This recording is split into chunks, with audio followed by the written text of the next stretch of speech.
말씀 봅니다. 예레미야서 22장입니다. 오늘 예레미야서 22장 10절부터 30절까지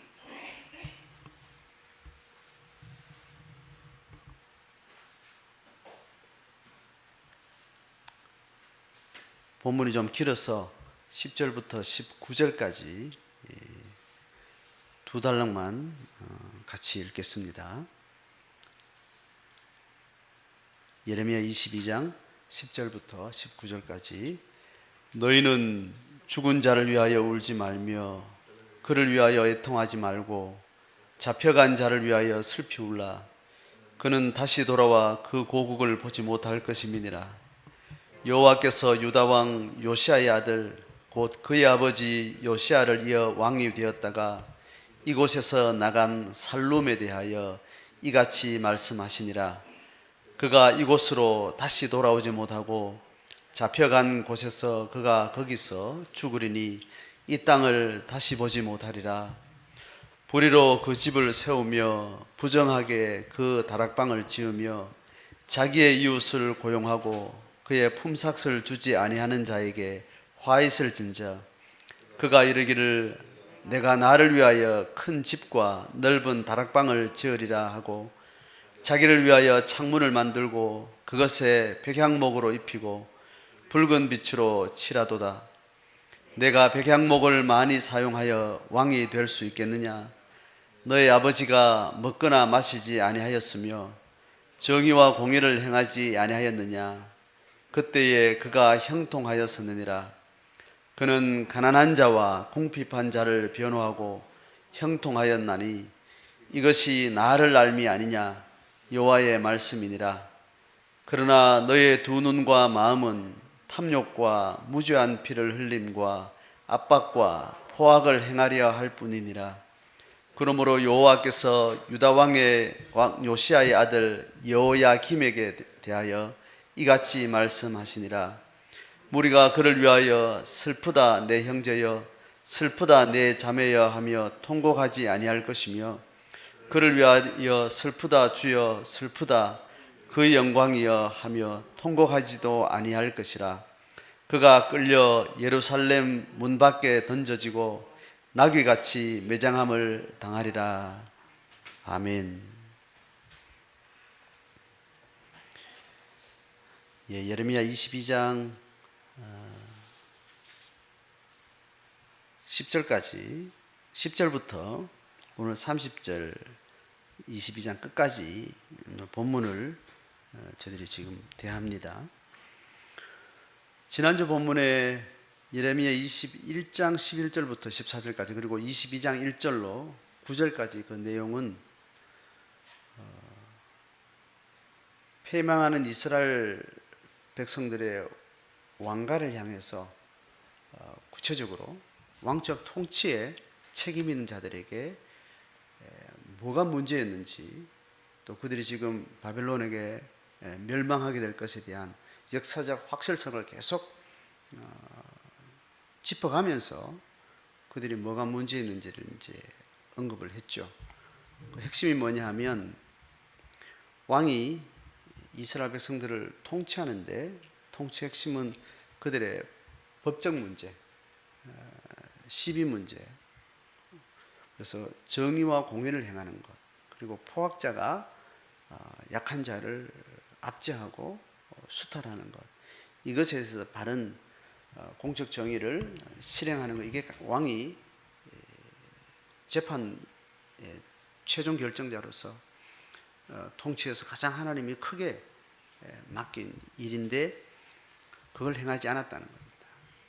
그래서 이스라엘 공동체가 가나안에 들어오면서부터 하나님을 강조했던 하나님의 백성들이 하나님의 통치 백성으로 살아가는 가나안의 삶, 거기 젖과 꿀이 흐르는 그 풍성한 기름 부음으로 풍성한 또 부유한 어떤 이런 영적 부유함의 상징으로 계속 말했던 나그네와 고아와 과부를 압제하지 않고 가진 자가 못 가진 자를 억압하지 않고 바른 정의를 실행하는 그 나라, 무죄한 피를 흘리지 아니한 그런 하나님의 백성의 삶에 대해서 계속 이야기를 했던 그 이야기를 결국 하게 되는 거죠.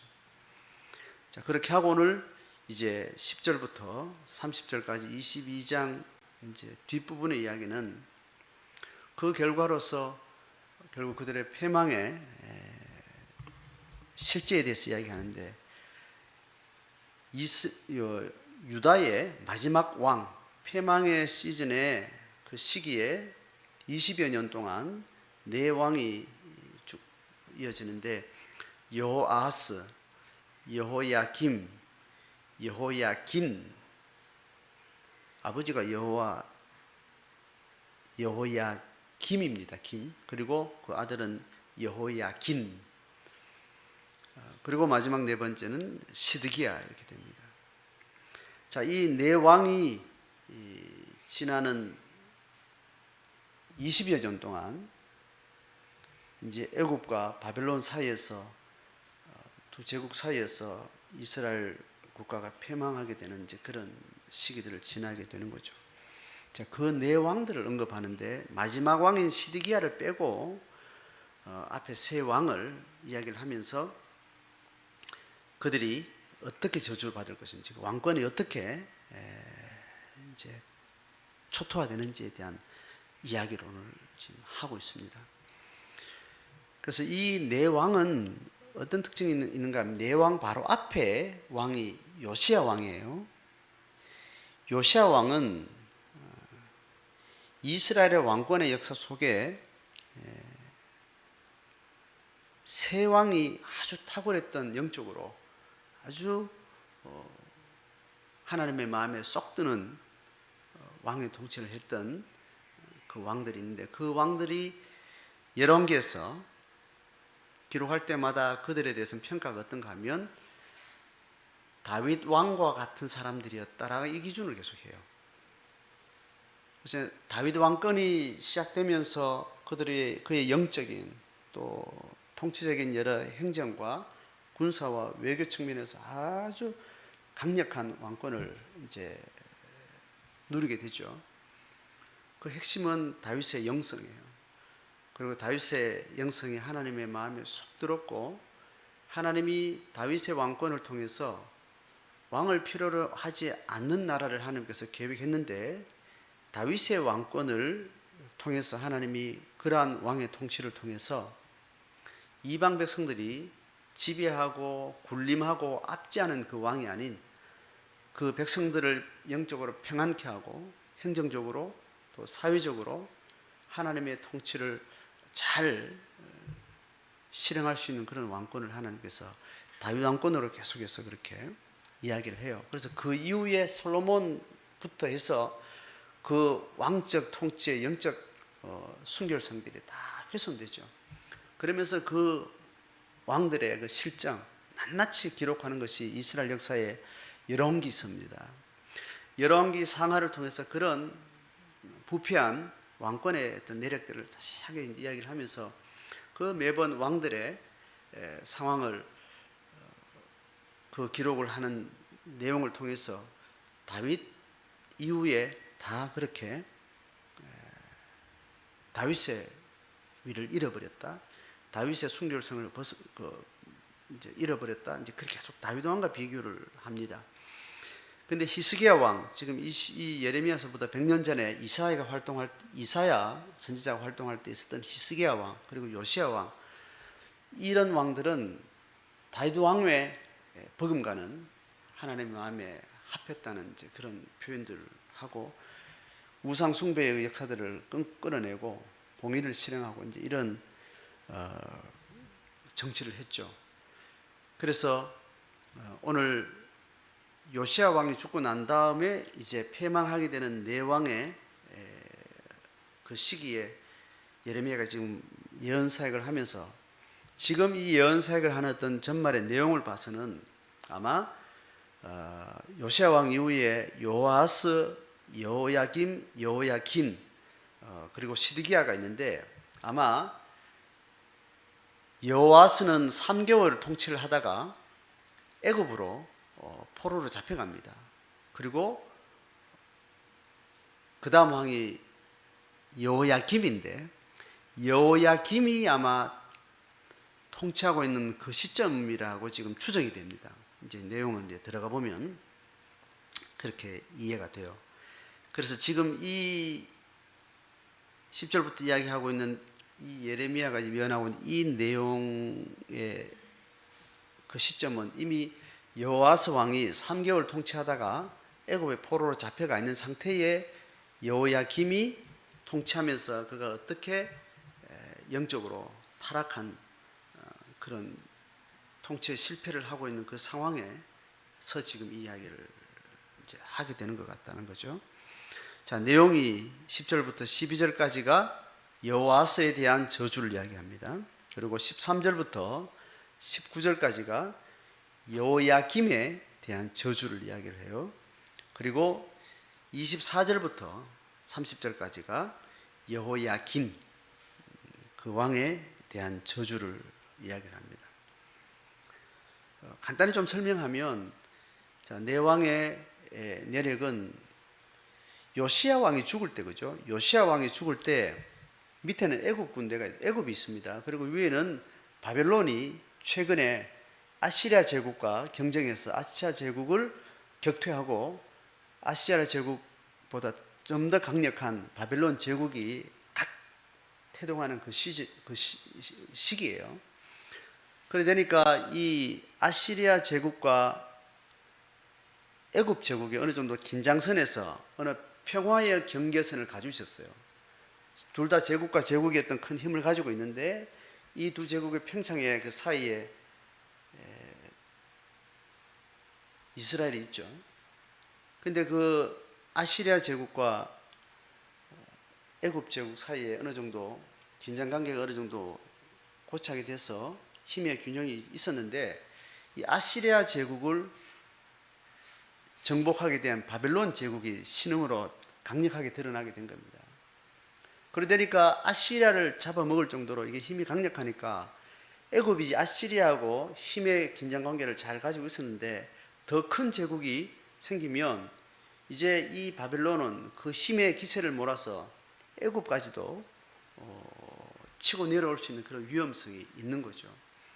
그래서 애굽에서는 이제 아시리아하고 바벨론이 마지막 전쟁을 하고 있는 그 전쟁에 아시리아 제국의 원군으로 전쟁에 참여를 하게 돼요.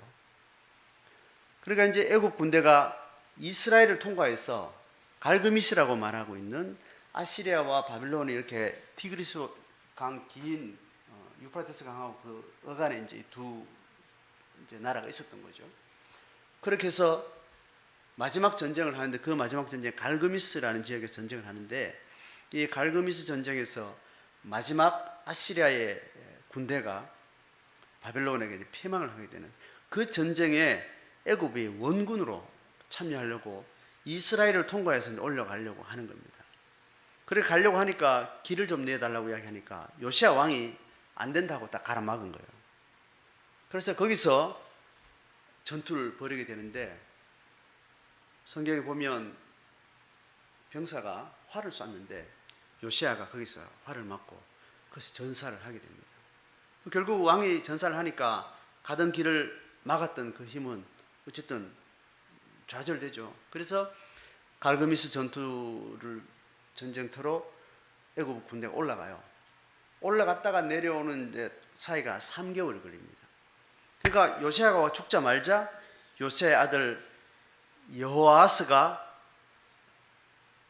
요시야를 뒤를 이어서 왕으로 그냥 이제 세워지는 거죠. 그 세워질 때는 이스라엘 백성들이 스스로 세웠겠죠. 그 3개월 동안 왕으로 있는 동안 이제 갈그미스 전투에서 애굽 군대와 아시리아 군대는 패하게 됩니다. 바벨론은 마지막 아시리아의 이제 마지막 기운을 끊고 그 전쟁에 패퇴해서 이제 애굽 군대가 이제 이스라엘을 통해서 이제 내려오는 길에 보니까 3개월 전에 요시야가 죽었는데 그 아들 요아스가 왕이 되어 있거든요.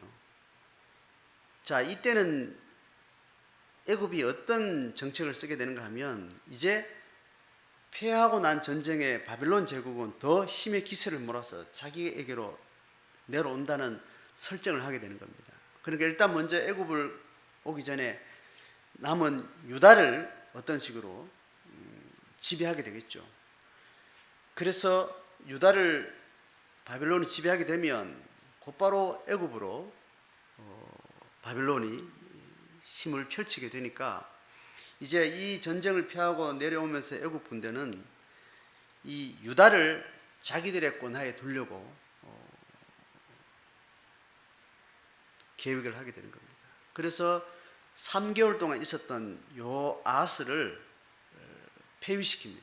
폐위시키고 그를 끌고 포로 잡아서 애굽으로 붙잡아 가게 되는 겁니다. 이 말은 그 왕을 잡아다 간다는 것은 그 나라 그 유다를 애굽이 지배한다는 의미예요. 그리고 왕을 직접 죽이지 않고 포로로 잡아가겠다는 것은 인질로 이제는 애굽의 세력권 안에 유다를 두겠다는 의지고, 그리고 뒤에 왕을 애굽이 선택을 합니다. 어떤 식으로 면담을 하고 자료 조사를 하겠죠, 그죠? 성분과 인성을 파악해서 친애굽의 적절한 인사를 그리고 왕으로서 세울 만한 그 인사를 왕으로 세우는 겁니다. 그래서 그 왕은 애굽에 의해서 발탁되어서 왕으로 세워지니까 그는 이미 애굽에 친숙하고 애굽에 잘 순응할 수 있는 그런 인성으로 검증된 사람이 세워지는 겁니다. 그러니까 그는 이제 애굽에 의해서 왕으로 세워졌기 때문에 그 이후의 시간들은 애굽을 통해서 그의 정치는 그의 통치는 이루어질 것이라는 것으로 예측할 수 있겠죠. 그렇게 세워진 왕이 여호야김이에요. 자, 그렇게 해서 지금 이 여호야김의 실정에 대해서 오늘 낱낱이 이야기를 합니다. 오늘 망해가는 새 왕을 이야기를 하면서 특별히 여호야김과 여호야김의 앞에 있었던 아버지 요시야, 그 요시야의 탁월한 어떤 왕적 통치와 비교를 해서 오늘 이야기를 하는 것이 오늘 본문 전체의 가장 중요한 핵심이 돼요. 자, 그래서 이제 여호아스의 애굽에 잡혀간 상태에서 그 운명이 어떻게 될 것을 지금 예레미야가 지금 예언을 합니다. 11절에 보면 이렇습니다. 11절 오기 전에 이제 10절 이렇게 해요. 너희는 죽은 자를 위하여 울지 말며 그를 위하여 애통하지 말고, 여기서 죽은 자는 요시야 왕을 이야기합니다. 잡혀간 자를 위해서 슬피 울라. 자, 지금 누가 잡혀가 있는 거예요? 그의 아들 여호아스가 3개월 그렇게 왕으로 있다가 왕의 이름으로 포로로 잡혀가 있는 겁니다. 그를 위해서 울어라. 왜냐하면 그 운명이 도무지 긍정적이지 않다는 거예요. 다시 돌아올 것은 절대로 불가능하다. 3번이나 반복해서 말합니다. 그는 다시 돌아와 그 고국을 보지 못할 것입니다. 11절에 이렇습니다. 여호와께서 유다 왕 요아스의 아들 곧 그의 아버지 요아스를 이어서 왕이 되었다가 이곳에서 나간. 그래서 지금 요아스인데 그 요아스가 왕명이에요. 여호아스는. 근데 개인 이름이 살룸이었다는 거예요. 그래서 살룸은 여호아스를 이야기합니다. 그래서 왕명으로 부르지 않고 개인 이름으로 불러요. 그에 대해서 이같이 말씀하는데 그가 이곳으로 다시 돌아오지 못하겠고 잡혀간 곳에서 그가 거기서 죽으리니 이 땅을 다시 보지 못. 자, 다시 보지 못할 거니까 3번이나 반복하면서 이렇게 이야기를 하게 됩니다. 자, 그리고 나서 13절부터는 이제 지금 여호야김이 통치하고 있는 여호야김에 대해서 이야기를 해요. 자, 이 여호야김의 불의한 것, 또 그의 왕적인 실패에 대한 이야기를 낱낱이 하는데 13절부터 보면 이렇습니다. 불의로 그 집을 세우며 부정하게 그 다락방을 지으며 자기 이웃을 고용하고 그의 품삯을 주지 아니하는 자 여호야김이요 왕궁을 짓는데 혈안이 되어 있었다는 거예요. 불의한 방식으로 왕궁을 건설하는데 특히 왕궁 별장을 지었다고요. 부정하게 그 다락방을 지으며 그 더운 날에 시원한 다락방, 고가 높은 어떤 이런 이제 별장 같은 것을 이제 지었다는 겁니다. 자기 이웃을 고용하고 백성들을 고용을 하는데 일당을 주지 않고 그냥 노예를 부리듯이 그렇게 일을 시켰다는 거예요. 품삯을 주지 않은 자, 이제 이것을 고발하는 겁니다. 그에게 화가 있을 것이다. 그에게 저주가 있을 것이다. 그러면서 14절에 그가 이르기를 여호야김이요 이렇게 말한다는 거예요. 내가 나를 위하여 큰 집과 넓은 다락방을 지으리라 하고 나를 위해서 그렇게 짓겠다라고 이제 이야기했다는 겁니다. 그리고 자기를 위하여 창문을 만들고 그것에 백향목으로 입히고 또 붉은 빛으로 칠을 하고 이제 그것을 이야기를 하는 겁니다. 자, 백향목으로 집을 짓는 것은 이스라엘 왕들의 사치와 타락의 아주 전형적인 표현입니다. 솔로몬 왕 시대에 엄청난 이제 건축을 했습니다. 그때 백향목 나무를 엄청나게 수입을 많이 하죠. 그걸로 왕궁을 짓고 또 뭐 성전 짓고 이제 이런 걸 이제 했던 것들이 아주 자세하게 나와 있죠. 그래서 왕들이 그 왕의 권위와 왕의 부유함을 그렇게 사치로 방탕하게 할 때 전형적으로 백향목으로 지은 건물 이런 것들을 이제 짓게 되는 거죠. 표현이 어떤가 하면 나를 위하여 짓겠다, 자기를 위하여 창문을 만들고 뭐 이런 자기를 위해서 자기의 어떤 탐심을 위해서 뭔가를 했던 것을 이야기를 합니다.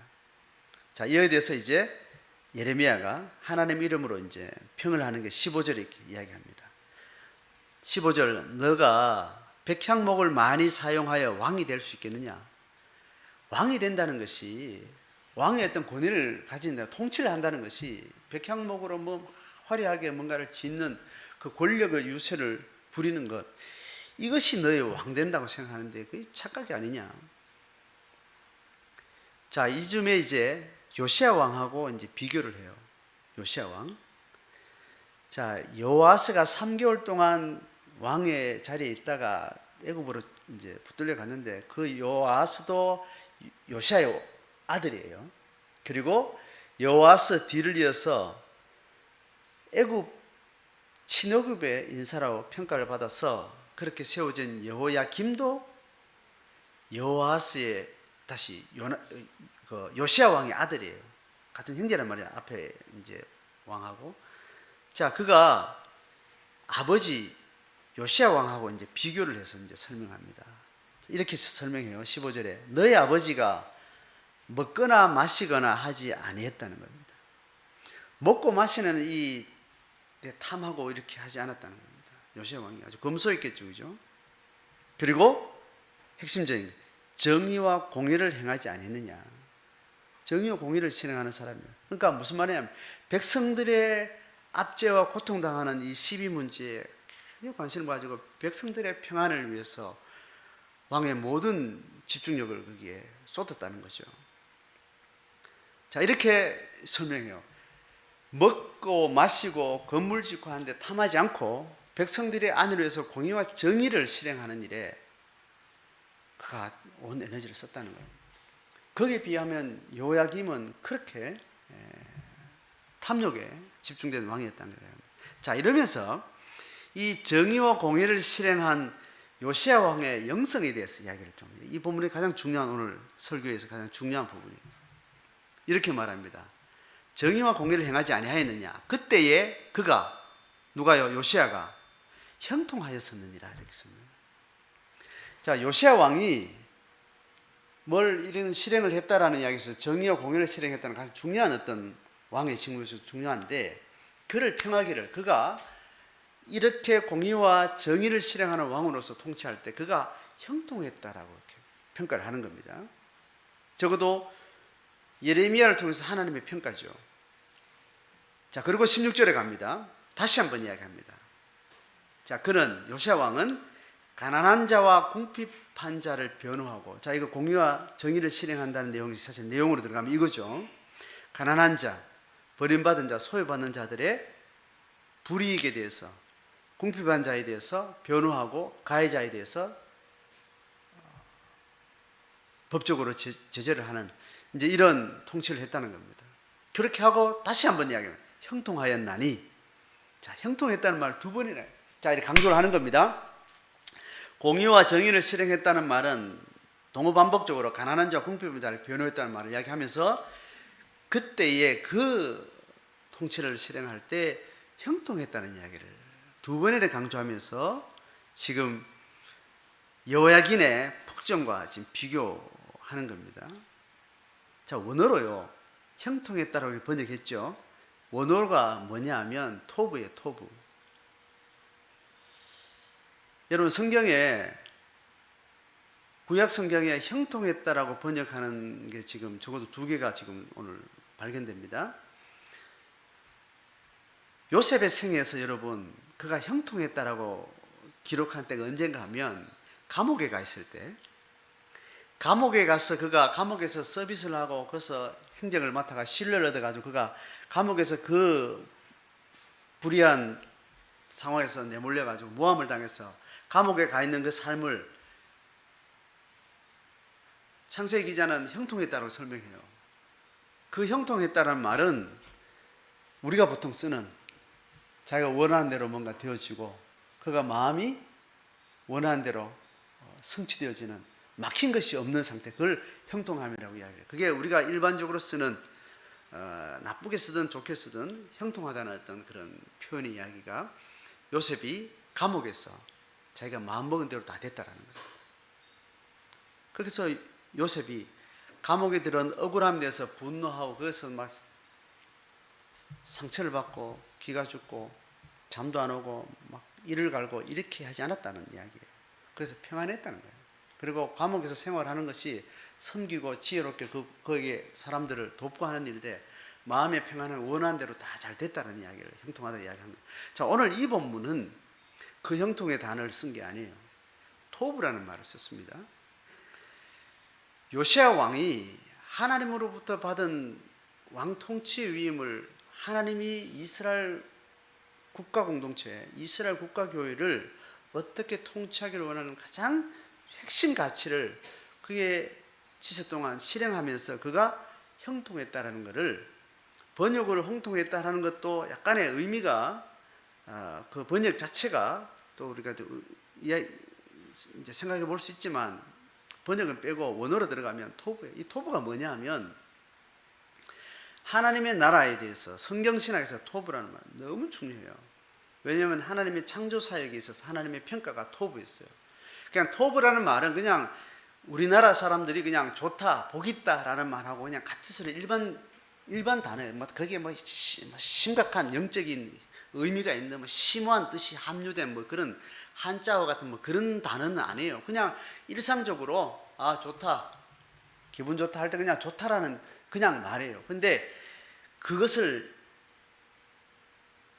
창세기 기사에서 하나님이 피조물을 만들고 나서 하나님이 흡족해하는 그 단어로 그냥 토부로 쓴 거예요. 그 단어를 지금 오늘 하나님의 뜻을 받들어서 그가 정의와 공의를 실행하는 왕이 그것으로 인해서 토부했다라는 거예요. 자, 그 의미를 이제 이해하고, 자, 이렇게 토부했다라는 것이, 그가 형통했다는 것이 어디에서 나온지를 설명을 해요. 16절 끝에 보세요. 다 읽어봅니다. 일단 그는 가난한 자와 궁핍한 자를 변호하고 왕으로서 공의와 정의를 실행했죠, 그죠? 이것에 대한 평이 근원적으로 토부였다고 말하는 겁니다. 하나님이 창조하셨을 때 하나님의 평가, 그 평가라 토부했는데 이것이 어디서 왔는지를 뒤에 이야기합니다. 이것이 나를 알미 아니냐, 이렇게. 자, 하나님이 예레미야를 통해서 요시야 왕의 공의와 정의를 실행하는 왕권이 토부였는데 그 토부가 어디서 나오는가 하면 하나님을 아는 데서 나왔다라고 이야기합니다. 자, 이런 의미에서 지금 요시야가 그의 지세 동안 토부했다라고 말하는 것은 하나님이 천지 창조를 하고 매일매일 그 창조의 실제를 보면서 하나님이 보시기에 좋았다라는 그 흡족한 만족, 아직 범죄하기 이전에 하나님이 하나님의 형상과 하나님의 생명에 어떤 발현으로 말씀으로 지은 하나님의 창조 세계를 하나님이 흡족해했던 그 수위로 설명하고 있는 겁니다. 근데 그가 이런 하나님의 토부를 하나님이 창조할 때 만족하셨던 그 생명을 그 속에 누릴 수 있었던 것은 뭐냐면 그가 하나님을 알게 된 것 때문에 그런 거예요. 하나님을 안다라는 말은 우리가 너무나 많이 듣죠. 히브리어로 안다는 것은 지적인 지식, 알을 이야기하는 것이 아닙니다. 정보를 알고 있는 그 지식을 이야기하는 것이 아니라 경험적 알을 이야기하는 거예요. 부부가 잠자리를 같이 하면서 서로를 알게 된, 부부가 잠자리를 같이 하면서 그의 존재를 이해하고 알게 된 그 체험을 이야기하고, 병사가 훈련받고 예행 연습하고 막 그렇게 했던 병사가 아닌 전쟁에서 내 목숨을 걸고 전쟁에서 싸우면서 피가 튀기는 현장에서 전쟁의 잔혹함과 그 두려움에 그 치가 떨리는 현장을 경험하고 나서 그가 전쟁을 알게 되었다 라는 그 알을 이야기하는 거예요. 그러니까 고대 사회에서나 현재나 하나님을 안다는 것은 하나님을 만나고 나서 알게 되는 거죠. 하나님의 은혜를 경험하고 나서 하나님의 존재가 내게 체득되어져서 알게 되는 하나님의 존재, 생명의 소유를 이야기하는 겁니다. 자, 그러니까 요시야 왕은 그가 왕의 통치를, 타자의 고통을 아파하고 그들의 아픔을 하나님의 아픔처럼 여기고 그 고통의 공감을 가지고 그들의 아픔을 해결해 주는 하나님의 마음을 대변하는 사람으로서 왕의 실행을 할 때 그가 스스로 부족함이 없었다는 거예요. 그리고 하나님 보시기에 참 흡족한 사람으로서 그 내적 상태를 유지했다는 거예요. 자, 이것이 그가 알았던 하나님 경험과 그가 통치하는 타자의 고통에, 하나님의 정의에, 하나님의 피조물이 고통하는 것에 대해서 아파하는 그 마음이 그가 경험한 하나님과 그의 내적 동일성을 계속 이어가게 됐다는 거예요. 이스라엘 왕권은 이렇게 유지되어야 되는 것으로 지금 예레미야서는 이야기를 합니다. 지금 이 본문은 신약만큼 구약의 한 인격과 개인이 하나님을 경험한 자가 어떤 인격으로 어떤 삶을 실천하는 것에 대해서를 다 이야기해 주는 겁니다. 자, 이 세 가지 포인트를 이해됩니다. 구약 시대에 하나님의 공의에 충실한 그의 삶을 이야기하는 것이고, 그 삶은 그의 내적인 토부를 대변하는 것이고, 또 그것을 지속하는 힘이 되었은 연장선에서 동질의 연결성이 있습니다. 이것은 어디서 나오는가 하면 하나님과 교제하는 인격적인 만남을 통해서 그 안에 토부가 그 삶의 실천으로 계속 연동돼서 순환을 하게 되는 겁니다. 구약에 좀처럼 나타나지 않는 하나님의 백성이 한 인격적으로 하나님을 경험하는 내적 경험과 그의 내적 경험이 정직하게 삶으로 어떻게 이어지는지를 잘 한 문장에 설명하고 있는 이 문장이에요. 지난주에 설명했다시피 구약시대, 이경유 시대의 왕의 통치는 예수의 왕권으로 이어지고, 예수의 왕권은 그를 믿는 그의 제자들과 그의 백성들이, 예수의 제사장적 사역의 은혜를 입은 자들이 예수의 통치사역에 은사적 위임을 받는다고 이야기를 했습니다. 그러니까 오늘 우리 시대에 하나님의 교회와 하나님의 개인 교회인 제자는 하나님의 공적 통치에 부름을 받고 있다 했습니다. 이것이 계속 어떻게 지속 가능하게 유지되냐는 것은 내가 만난 하나님이 이유가 되는 거예요. 교회와 성도는 하나님을 만나서 하나님이 우리에게 원천적으로 이야기했던 토부가 회복된 사람. 바깥에 어떤 조건이 다 결핍이 있어도 하나님과 나와 관계 맺은 이 관계 하나만으로도 완전한 인간, 완전한 만족, 완전한 생명으로서 토부가 완성되는 거예요. 하나님 보시기에 좋았더라. 동시에 내가 내 자신에 대해서 어떤 결핍도 느껴지지 않는 자족과 만족과 하나님 한 분만으로 만족해요 라는 이 고백이 그 안에 이루어지게 되는 거죠. 이것으로 하여금 우리는 썩어진 세상을 향해서, 끊임없이 결핍에 시달리는 타락한 세상을 향해서, 고통하는 세상을 향해서 하나님의 사랑으로 값없이 대가 없이 본전 생각나지 않고 지속 가능하게 그에게 흘려보낼 수 있는 사랑의 원천을 가지게 되는 거예요. 자, 그럼 21세기 삼경륜 시대를 이스라엘 백성들의 왕적 통치를 그대로 시간을 초월해서 지금 내가 살아가는 생애 동안 소명받고 있는 우리는 이 세 가지가 정확하게 있는지를 확인하셔야 돼요.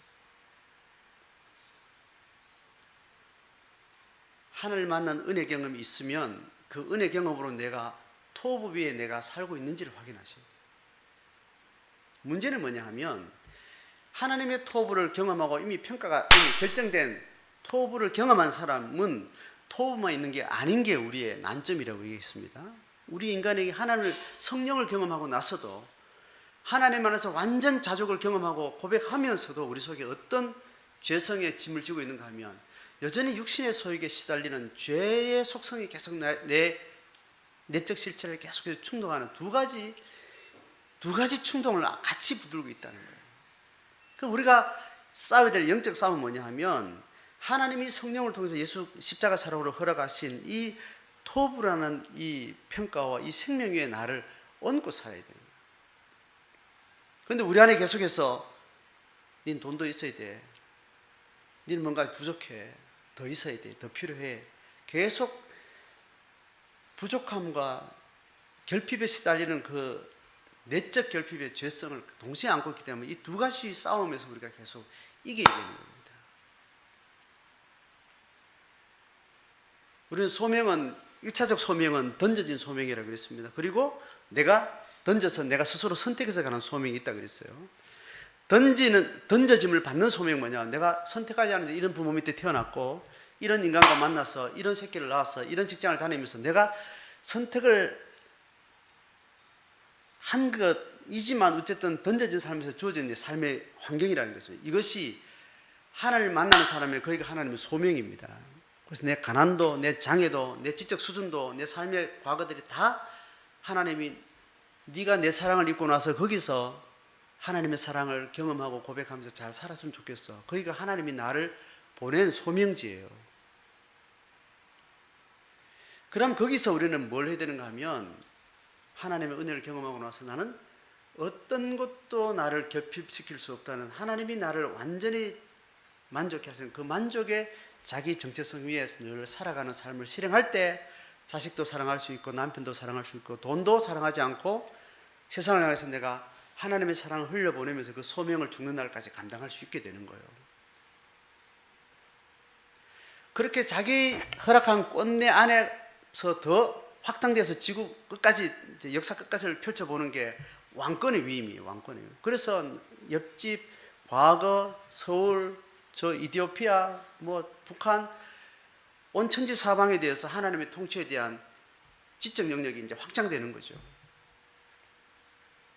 그래서 내게 허락된 권 안에서 하나님의 사랑을 실행하는 이 삶에서 우리는 토부를 유지하셔야 돼요. 그래서 거기서 뭔가 불만이 있고 성질나고 짜증나고 두렵고 잠 안 오고 우울증이 오고 이런 것은 내 죄성이 나를 괴롭히고 있는 거예요. 하나님 거기서 벗어나기를 굉장히 원하시는 거예요. 계속해서 사단은 우리를 속여서 우리를 잡아뜨리려고 계속해서 우리의 내적인 결핍의 충동에 우리를 자꾸 몰아가는데 우리는 매번 골방에서 아니야. 돈 없는 거는 이거는 결핍이 아니야. 자식 문제는 내 문제가 아니야. 하나님 거야. 하나님이 내 존재 자체에 대해서 만족하게 해서 그 토부를 완전히 이루셨는데 내가 거기에 자족하는 그 승리를 끊임없이 우리는 골방의 싸움을 통해서 이루어가는 거죠. 그렇게 할 때 돈 버는 일이나 가정을 섬기는 일이나 사회생활을 하는 일이나 내가 주어지는 실제 삶 속에서 일어나는 모든 삶을 내가 하나님 주신 평안으로 감사의 전제를 가지고 주어진 일들을 감당할 수 있게 되는 거죠. 여러분 우리가 이 토부를 회복하시고 내가 정서적으로 인지적으로 경험적으로 지금 결핍을 느끼고 있든지 안 했든지 팩트는 뭐냐 하면 하나님이 내 영혼을 완전히 더 이상 줄 게 없을 정도로 다 주셨다는 거예요. 근데 내 안에는 거짓된 껍데기는 아직도 필요하네, 저것 때문에 나 죽겠네, 이런 거짓된 경험들을 자꾸 우리에게 사단이 우리를 계속 충동을 하는 거죠. 정신을 바짝 차리고 육신의 소욕과 성령의 소욕을 잘 구분해서 내가 어디에 의지를 선택할 것이냐 할 때는 의지만큼은 영적으로 잘 깨어서 지각이 선명해져서 내 의지만큼은 결핍에 어떤 관계된 일에는 의지를 들이지 않고 하나님의 토부 위에 합당한 어떤 것들을 내가 선택해 가는 거. 그렇게 할 때 하나님의 인도를 받게 되는 거고 하나님을 잘 따라가는 일들이 되는 거죠. 자, 그것이 지속 가능하게 잘 되려면 뭘 해야 되는가 하면 내 결핍에 자꾸 빠지지 않고 어디에 집중해야 되는가 하면 공의에 집중. 공의의 문제는 뭐냐 하면 다른 사람들의 결핍, 하나님 없이 사는 사람들의 고통과 결핍에 대해서 내가 자꾸 집중하는 거예요. 그건 왜 그런가 하면 내 결핍에 자꾸 내가 시간 들이고서 내가 헷갈리지 않도록 하기 위한 거라는 거예요. 두 가지 이유가 있어요. 내 결핍을 자꾸 보면 다른 사람의 결핍을 볼 시간이 없는 거죠. 하나님 부르시면 자꾸 우리는 게을러지는 거고, 내 결핍에 자꾸 빠지지 않기 위해서는 내 결핍 없어라는 걸 내가 딱 정확하게 정리를 하고 나서 다른 사람의 결핍에 집중해 가는 거예요. 고통하는 자녀를 둔 엄마가 자기를 돌아볼 일이 있습니까?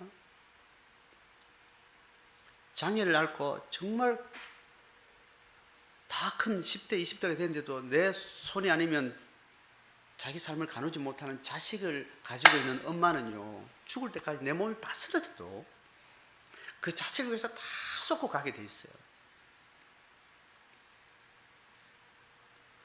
심지어 하나님의 토부가 없이 사는 인간조차도 생명이 정상적이라면 내 몸이나 네 몸이나 동질이라고 느끼는 이 자식의 고통이 내 고통으로 느껴지는 이 감수성만 있어도 내 결핍에 돌아볼 여유가 없습니다. 내 남은 생에 조금의 한 털끝이라도 에너지가 있다면 내 자식의 고통을 내가 덜어주는데 내가 생애를 쓰고 가리라, 여기에 빠져있기 때문에 내 결핍을 느낄 수가 없는 거예요. 나는 죽는 한이 있어도 내 자식보다는 낫기 때문에, 내가 어떤 고통 가운데서도 내 자식에 비하면 나는 살만하기 때문에 내 자식의 고통에 내 모든 걸 쏟고 가는 거예요. 그래서 공의에 집중한다는 것은 공의 자체를 하나님께서 세워가려는 것도 하나님 쓰시는 일이지만, 내가 하나님의 토부에 잘 서 있으려면 내가 필요한 어떤 탐욕에 자기애에 빠져서 살아가는 시간들을 우리는 줄여야 되는 거예요. 그래서 우리의 의지적 선택은 바른 하나님의 토부에 대한 분명한 합리적인 인식이 있으면 내 감정과 상관없이 내 의지를 타자의 고통에 시간을 들이고 집중하는 내 삶의 동선과 지경선을 의도적으로 만드는 거예요. 우리의 어둠의 죄와 싸우는 방법, 자기 몸을 쳐서 복종한다는 그 의지는 어떻게 하는가 하면 다른 사람의 고통에 내 시간을 계속 집중하는 거예요. 우울증이 오고 삶에 의욕이 없는 사람은 괜찮은 아이를 입양을 하면 진짜 삶을 다이나믹하게 살 수 있겠죠, 그죠? 웃은 이야기이기도 하고 농담 같기도 하지만 이게 실제예요.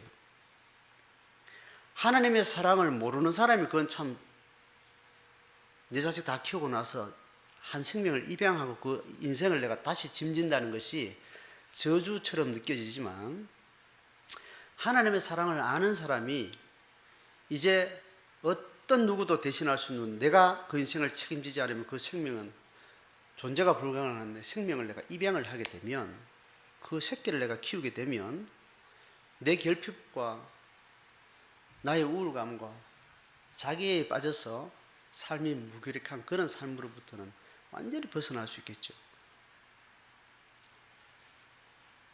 자, 다시 한번 정리합시다. 개인적으로 하나님의 은혜를 경험한 것이 분명한 자기 고백이 그게 크든 작든 상관없습니다. 누가 비교할 게 아닙니다. 내 스스로가 내가 하나님 없이 살 때 삶의 자기 존재의 느낌과 하나님을 인격적으로 만나서 그분의 사랑을 내가 느끼고 내가 하나님을 다시 태어났다라는 십자가 사랑이 나를 위한 사랑이라는 그 십자가 사건을 내 경험으로 소유한 사람은 그 위에 내가 모든 남은 삶을 얹고 사는 것이 그 신앙의 길입니다. 그걸 잘하기 위해서는 더 이상 나를 위해서 사는 삶의 설계도를 없애야 돼요.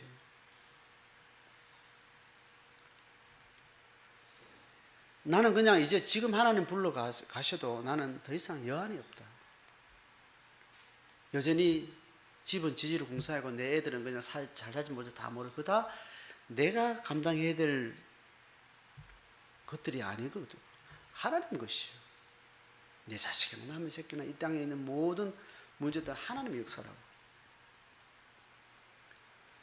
그런 자기 토부에 충실한 삶을 살면서 그나마 또 그 삶을 통해 하나님이 나를 신실하게 쓰신다면 타자의 고통에 집중하는 일에 내 삶을 재설정을 하십니다.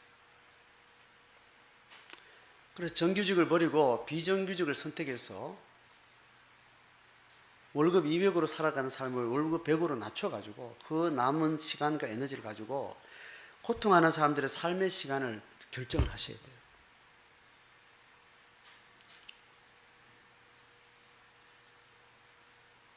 한국 사회는 지구촌 전체 선진국 10% 안에 들어있습니다. 과도하게 많은 일을 자기 충족을 위해서 너무 많은 에너지를 집단적으로 조직적으로 쓰고 있어서 그나마 그것이 성공해가지고 한국 사회는 지구촌 전체의 상위 10% 안에 모든 것을 쟁취했어요. 그만큼 열심히 일하고 뼈 빠지게 일해가지고 그만큼 많이 벌어서 필요한 생명 유지를 위해서 필요한 것보다 너무 많은 돈, 너무 많은 소유를 지금 가지고 감당을 못 해가지고 거기서도 이제 키재기 하면서 서로 부족하다 그 부족병에 걸려서 스스로 자족함의 어떤 충족함에 대한 기본적인 자유와 감사를 잃어버린 채로 벼랑 끝까지 갈 때까지 서로 쫓기고 경쟁하면서 정신 상태가 완전히 파괴된 상태에서 사는 집단과 사회가 된 거예요.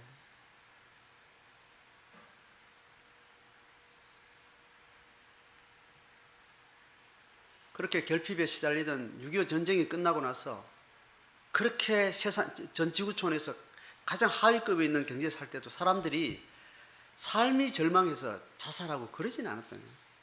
그렇게 고통스럽고 서럽고 거지처럼 온 나라가 살아도 정신력만큼은 텐션을 가지고 살았다는 거예요. 다 제대로 못 먹고 사는 시대에 내 자식 새끼를 위해서 내 인생을 뼈가 빠지도록 일을 하고 자기 결핍에 함몰돼서 살지 않았다고. 타자를 위해서 뭔가를 의미 있는 삶을 위해서 전 국민이 그렇게 살았었다는 거예요. 정신력 자체가 완전히 망가진 사람, 하나님이 만들어놓은 자기 생명의 그 텐션을 잃어버린, 토부의 그 건강함을 잃어버린 상태에 전 국민이 지금 그렇게 정신병을 앓고 있고 정신노동에 그렇게 시달리고 있는 거예요.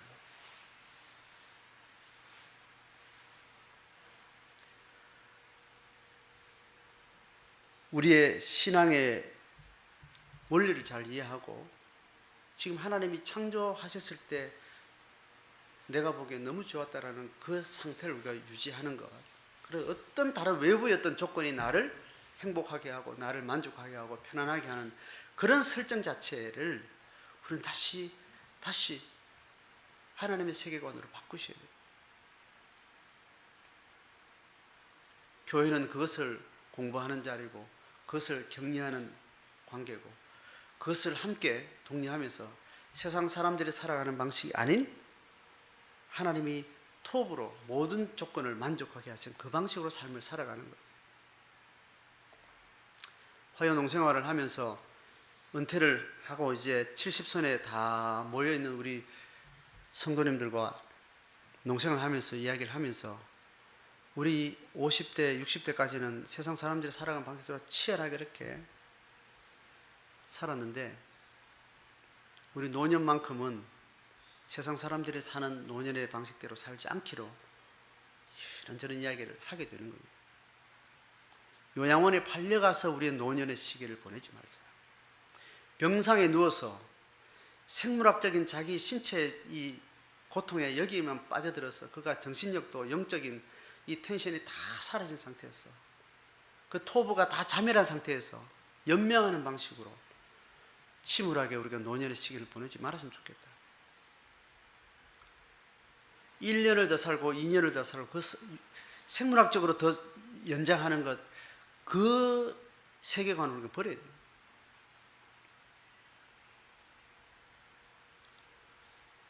5천만 원 안쪽에 돈만 있으면 주거 문제가 해결되고, 건강보험 없어도 건강 때문에 서로 심란하지 않고, 병이 있으면 병을 안고 서로의 병을 돌보면서 그 병으로 죽는 그날까지 하루하루 생명을 돌보고 타자의 고통을 위해서 기도하면서 토부의 그 자족하는 은혜 속에서 하룻밤을 기쁘게 살고 아침에 새 아침을 생기 있게 살아가는, 무릎 관절은 다 문드러져 가지고 걷지를 못하고 휠체어를 타더라도 정신력만큼은 아침에 새로운 신선한 기분으로 하루를 살아내고, 한 시간 한 시간 함께 자족하면서 감사하면서 우정을 나누면서 영적인 소통을 하면서 그렇게 노년을 살다가 몸에 고통이 많고 해도 그 약 먹고 진통제 놓고 물리치료하고 그렇게 시간 보내지 말고 고통을 예수님의 십자가 경험으로 잘 즐기면서 마음의 평안과 기쁨을 잃어버리지 않는 삶을 노년에 살아야 되지 않겠냐, 뭐 그런 이야기를 해보는 거예요. 앞선 신앙의 전통으로부터 이런 하나님의 나라를 삶의 실제 속에서 살아내는 삶의 전통으로 이어받지 못하고 맨날 지식으로만, 신학으로만 신앙 전통을 계속 이어보고 삶은 끊임없이 세상에 빼앗겨서 많은 시간들을 세상의 종로를 하면서 정신승리 외에는, 신앙 고백 외에는 믿음의 증거가 없는 그런 빈약한 교회 전통을 우리가 이어받으면서 우리의 남은 삶은 뭔가 의미 있는 도전들을 할 수 있어야 되지 않냐. 이게 선교령 교회가 이 우금리 포천에 땅을 사가지고 집을 짓고 여기서 농사 짓고 호미질하고 삽질하면서 그래서 살아가는 이유인 거예요. 텃밭에 농사를 지어도 그 나는 농산물을 보지 않고 그 농산물을 가능히 하건 땅의 토부를 우리는 의식하셔야 되는 거예요. 텃밭에 토부가 살아있어야, 유지가 돼야 그 토부에서 나는 그 상추 쌈 하나가 의미가 있는 거예요. 땅은 비료로 사다 놓은 어떤 걸로 땅은 그렇게 근본적으로 생명이 다 죽어가는데 영양성분 때문에 그 고추가 나고 잎이 나고 그것 먹는 것에만 집중해서는 안 되는 거예요. 땅에 생물이 살아요. 땅에 미생물이, 땅에 지렁이가, 땅에 세균이 왕성하게 살아있었어. 그 땅의 토부가 하나님이 창조 원리대로 그렇게 벌레들이 살고 땅강아지가 살고, 그래서 그 벌레들이 야채 절반 먹고 나는 그 남은 야채 먹고, 그 땅의 토부가 살아나서 일어나는 그 작물에 우리는 만족하는 그런 농생활을 우리가 지향하는 거예요. 인력 대비, 땅 넓이 대비 얼만큼 작물이 나와야 되고 그 산출이 나와야 되고 팔면 얼마 돈이 되고, 그렇게 땅의 토부를 다 배제한 채로 산출의 내용만, 이익만 만들어내는 그런 망가진 세상의 이 바벨 문명의 이 농사가 아닌 하나님의 창조 세계가 살아나는 그런 농사를 우리는 하는 거예요. 그래서 호미 자체, 노동 자체가 귀하고 내 노동 자체가 하나님 앞에 감사와 기쁨이 되는 그런 자연경험, 그런 농생활을 우리는 창조적으로 해내는 거예요. 그나마 도시에서 살면서 흙을 만져보지도 못하고 호미질 한번 해보지 못한 사람은 그 자체가 새로운 도전이고 새로운 의미이지만, 이제 농생활에 들어갔을 때는 안 믿는 사람들도 주말 되면 다 농생활하고 엄청난 사람들이 농사를 짓고 엄청난 많은 사람들이 농사를 짓는데, 우리는 하나님의 나라의 백성으로서 공의를 실행하는 자로서 이렇게 땅이 망가지고 이 하나님이 피조 세계가 이렇게 망가져 이제 지구상에 사람이 살 수 없는 땅이 되어버릴 정도로 이렇게 탐욕으로 짓밟힌 이 하나님 피조 세계를 우리는 다른 방식으로 대하는 창조성이 필요한 거예요.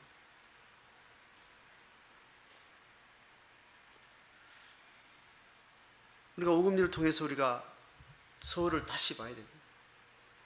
우리가 살아왔던 자식 키우고 교육시키고 돈 벌고 집 줄고 희노애락을 시그주락을 우리가 누리면서 살았던 삶의 방식이 이 바벨 문명이 어떻게 우리를 착취해 왔는지, 사탄은 어떻게 우리를 충동지어서 거기에 우리의 모든 생애를 쏟겠는지 다시 한번 요시아의 사역, 공의와 정의의 하나님의 고통의 감수성을 가지고 집중하면서 그것을 할 수 있는 지속 가능한 내 안의 토부가 늘 골방에서 늘 새롭게 태어나는 말씀의 생기 속에서 어떤 외적 조건이 나를 평안하게 하는 것이 아니라 내 안에 오신 하나님 그분 한 분마다 나를 자유케 하고 평안케 하시는 감사의 정체성을 가지고 하나님을 아는 사람이 하나님의 삶을 삶으로써 실행해내는 그런 요시아의 통치가 우리 삶의 일상 속에서 회복되고 교회가 다시 그 집중력을 다시 회복하는 그런 하나님 나라를 우리는 다시 한번 생각하게 됩니다. 우리 개인이 또 성경교회 공동체가 한국교회가 다시 태어날 때 한국교회의 새로운 영성이 구약시대와 신약시대를 관통하는 하나님 나라의 분명한 그런 생기는 힘으로 일어서게 되고 그런 삶으로 세워지기를 주의 이름으로 축복합니다. 찬송 같이 하겠습니다.